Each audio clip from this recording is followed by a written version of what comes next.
Hi everyone, my name is Harrison Ferrone, and I'd like to welcome you to the C# Design Patterns Flyweight course.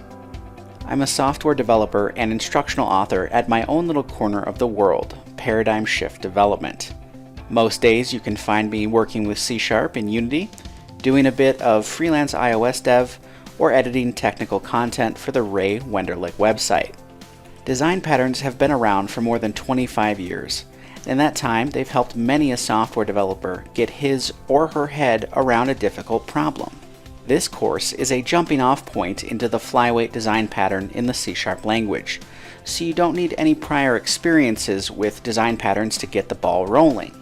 Some of the major topics that we'll cover include defining a Flyweight interface, creating concrete Flyweight classes, understanding intrinsic and extrinsic state, implementing a factory class, and finally understanding real-world examples and implications.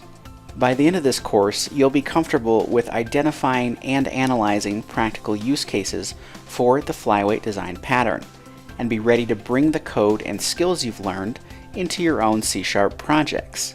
Now, this is an intermediate course, so you should be familiar with the C# programming language and know your way around Visual Studio either on Mac or Windows. The beginner level C# fundamentals course in our library can quickly get you up to speed if you're just starting out or if you need a refresher. I hope you'll join me on this journey into software design with the C# Design Patterns Flyweight course here at Pluralsight.